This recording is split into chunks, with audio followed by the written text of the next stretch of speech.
너데니얼 호손의 주홍 글씨라는 소설이 있습니다. 유명한 소설이라서 아마 여러분들 다 잘 아실 겁니다. 이 소설은 1640년대 미국 개척 초기에 청교도가 지배하던 시대를 배경으로 하고 있습니다. 당시 청교도들은 죄인을 공개적으로 가혹하게 처벌했습니다. 그래야 죄인이 당하는 처벌과 수모를 보고 죄에 대해서 깨어 있으리라고 믿었기 때문입니다. 이 소설은 이러한 시기에 간통을 저지른 헤스터 프린이 광장에서 모욕당하는 장면으로 시작을 합니다. 헤스터 프린은 간통을 저지른 죄로 광장에서 모욕을 당하고 감옥살이를 하는 것도 모자라서 평생토록 간통죄를 의미하는 어덜터리의 앞자인 A를 가슴에 달고 사는 벌을 받게 됩니다. 작가는 헤스터 프린에게 가해진 처벌과 혐오, 따돌림이 얼마나 가혹했는지를 보여주면서 이 여인이 사회적 살인을 당하는 것이 정당한 것인지에 대해서 질문을 던집니다. 소설에서 그려지는 것처럼 많은 기독교인들이 죄에 대하여 깨어 있음이 마치 타인의 잘못을 찾아내서 철저히 정죄하는 것으로 오해를 합니다. 그러나 주님께서 우리에게 죄에 대하여 깨어 있으라는 의미는 어떤 의미겠습니까? 남의 죄가 아니라 자신의 죄를 보라라는 것입니다. 예수님께서는 너희는 세상의 빛이라 라고 말씀하셨습니다. 그것은 우리가 어두운 세상을 비추는 빛이 되어야 된다라는 그런 말씀입니다.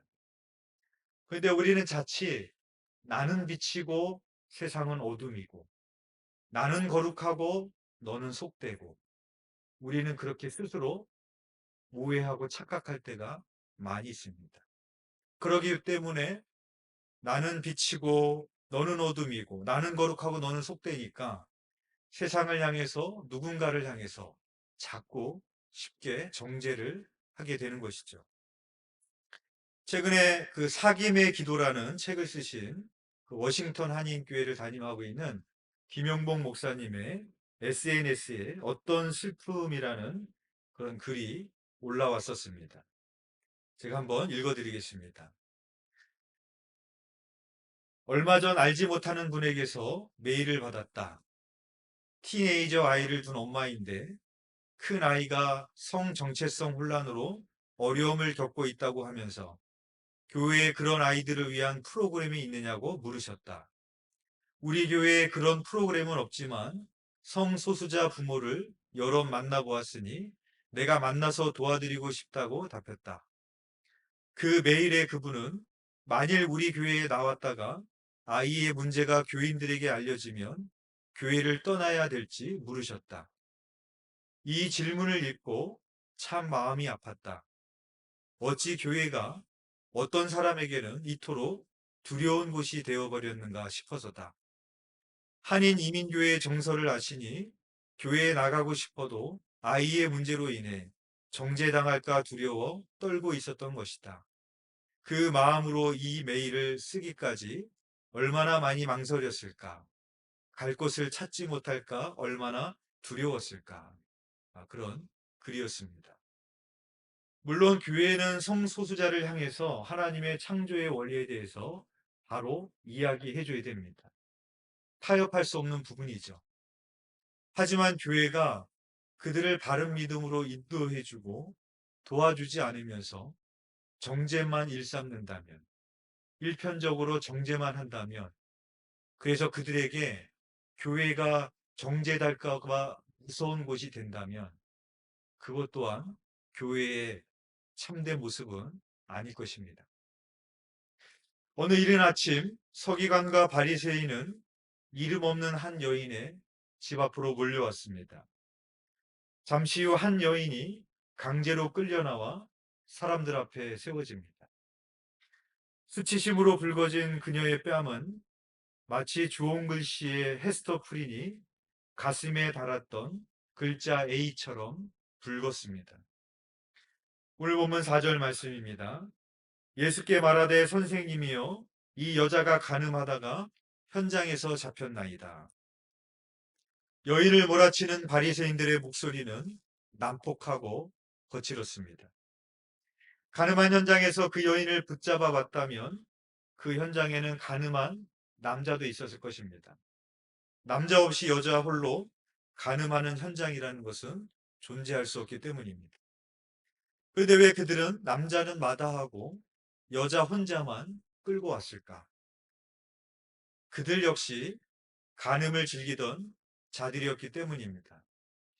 간음을 즐기는 남자는 다른 남자의 간음에도 관대한 법입니다. 문제는 그런 남자일수록 다른 여자의 정조와 정절을 더 따지고 중요시한다는 것이죠. 간음했던 남자를 두둔했던 것은 곧 나의 죄에 대해서 두둔하는 것과 같은 행동이었습니다. 그러나 다른 사람의 죄에 대해서는 용납이 없습니다. 무서운 정죄를 합니다.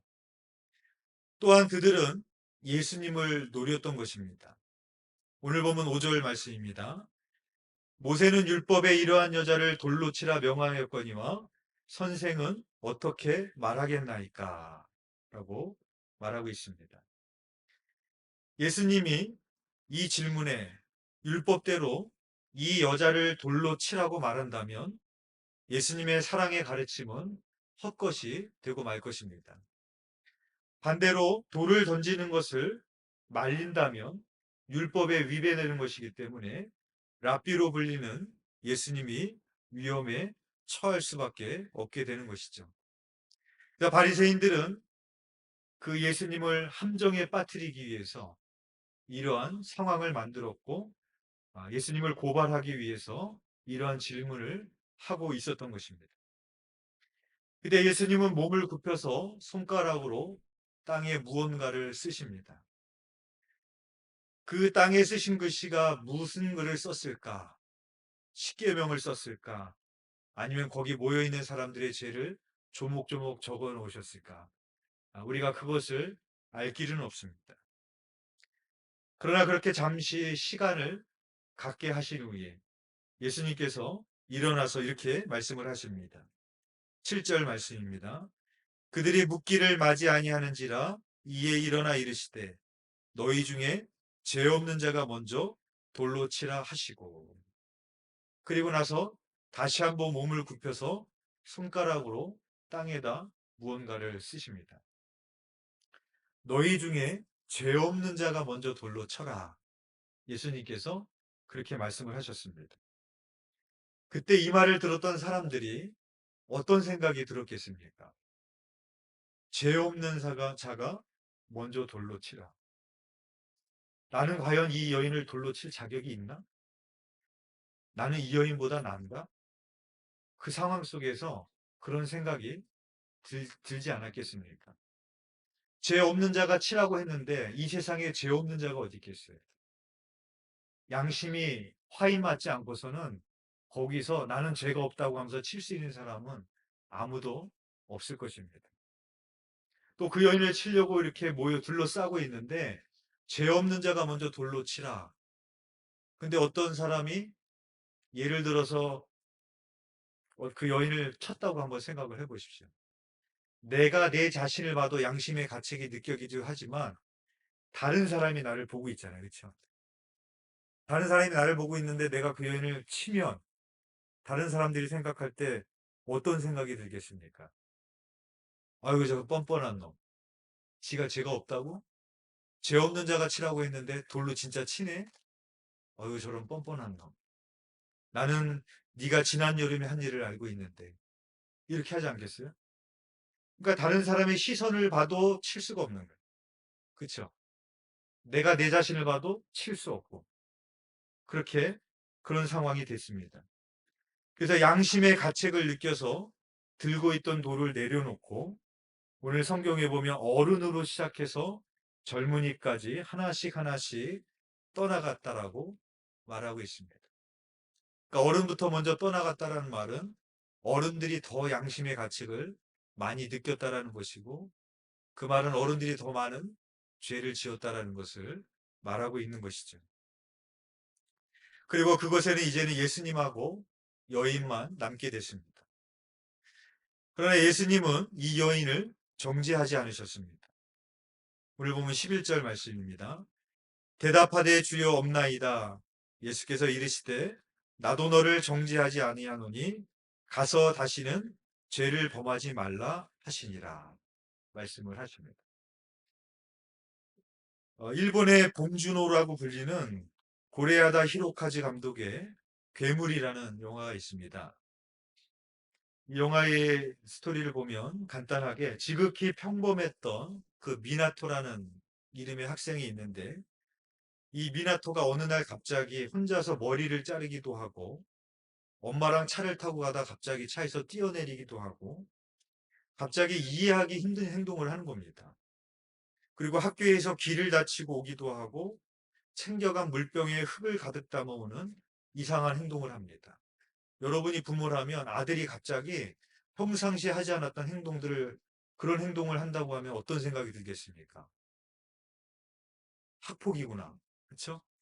아니면은 그 뭐라 그러죠? 요즘 교사 선생님이 때렸구나. 뭐 이런 식으로 그런 생각이 들 수밖에 없지 않겠습니까? 이 영화는 이 사건을 여러 사람의 다른 시선으로 동일한 사건을 반복해서 보여줍니다. 첫 번째는 그 미나토의 엄마의 시선으로 보여줍니다. 그래서 미나토의 엄마는 처음에는 이 아들이 친구들에게 괴롭힘을 당하고 있다라고 생각을 합니다. 그래서 막 친구들을 찾아가서 막 만나보기도 하고, 그리고 알고 보니까 그 미나토 선생님이 자기 아들을 이렇게 체벌을 했다라는 것을 그렇게 짐작을 하게 됩니다. 그리고 나중에 그 미나토의 담임 선생님과 교장 선생님과 다른 선생님들이 그 미나토의 엄마한테 허리를 90도로 굽히면서 잘못했다라고 이렇게 어, 용서를 구하면서 그 담임 선생님이 내가 그동안 체벌을 했다라고 시인을 합니다. 그 주인공의 엄마의 시선으로 보면 누가 괴물인가 하면 누가 괴물입니까? 그 담임 선생님이 괴물이죠. 내 아이를 그렇게 못 살게 굴리고 체벌하는.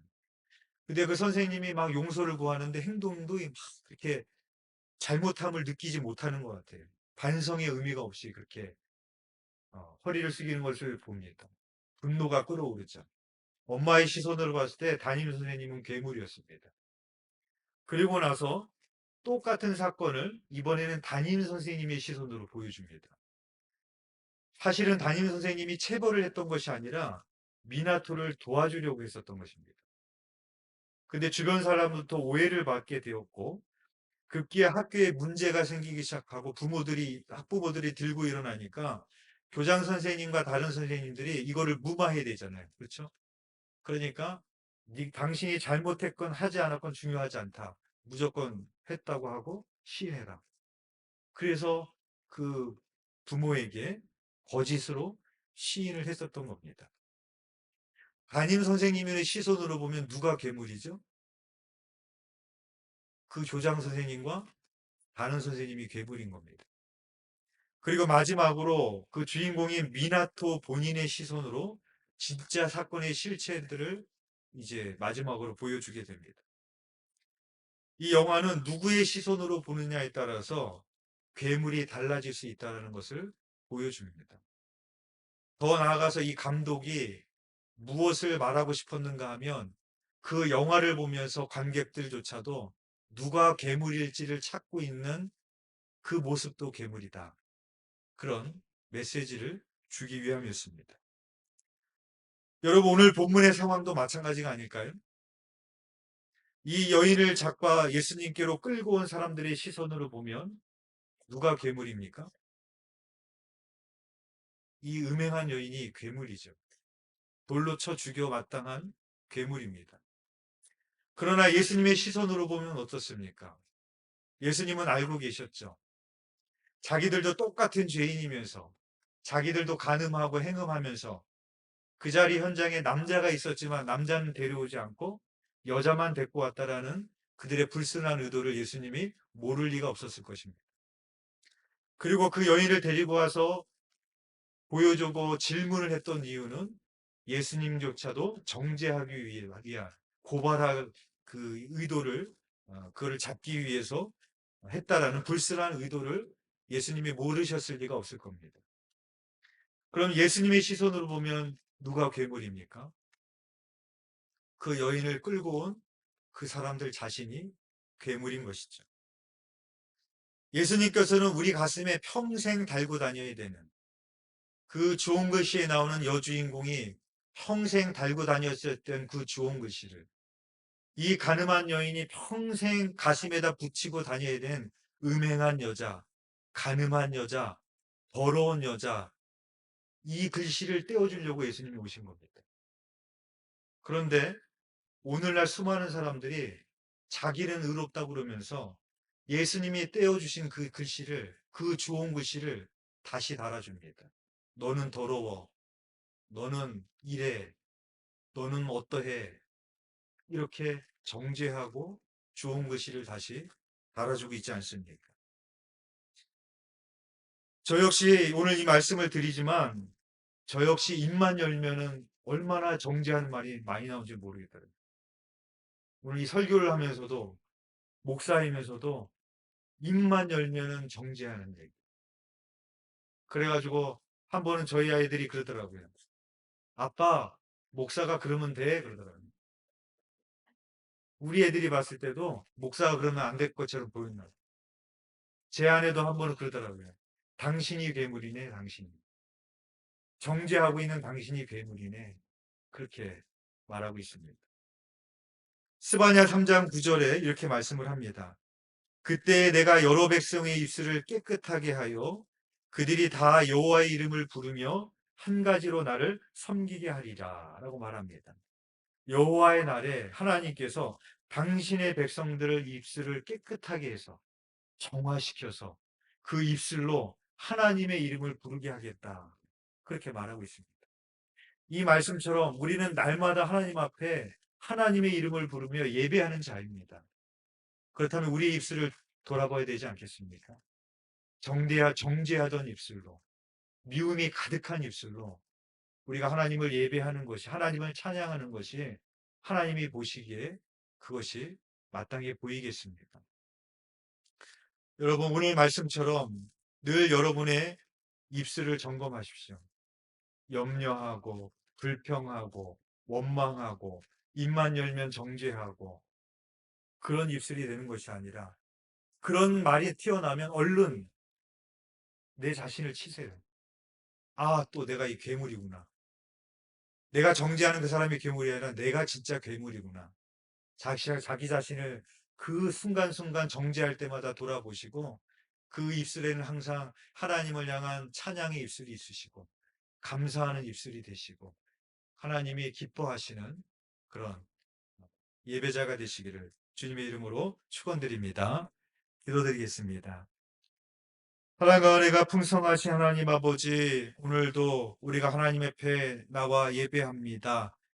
주님께서는 우리가 평생 가슴에 달고 다녀야 되는 좋은 글씨를 떼어주셨지만, 그러나 받은 바 은혜는 알지 못하고 누군가를 향하여 그 가슴에 좋은 글씨를 달아주려고 합니다. 하나님이 참으로 이 한국 사회가 정제가 끊이지 않는 갈등과 정쟁이 멈추지 않고 있는 참으로 비참한 현실 속에서 살아가고 있습니다. 그러나 하나님 아버지, 그것이 어찌 한국의 정치의 현장뿐만 그러겠습니까? 한국 사회가 그렇고 우리의 입술이 그럼을 주님 고백합니다. 이 시간 우리의 입술을 주님의 보혈로 정결케 하여 주시사 우리의 입술이 깨끗한 입술이 되게 하여 주셔서 나의 입술이 누군가를 정죄하고 원망하고 불평하는 입술이 아니라 나의 입술이 누군가를 세워주며 은혜로운 말을 하며 덕을 세우는 말을 하며 하나님을 높이며 그 은혜와 감사와 찬양이 넘치는 입술이 되는 우리의 삶이 될 수 있도록 인도하여 주시옵소서. 우리의 말을 통하여서 하나님께서 영광 받으실 줄 믿사오며 예수 그리스도 이름으로 기도드렸사옵나이다. 아멘.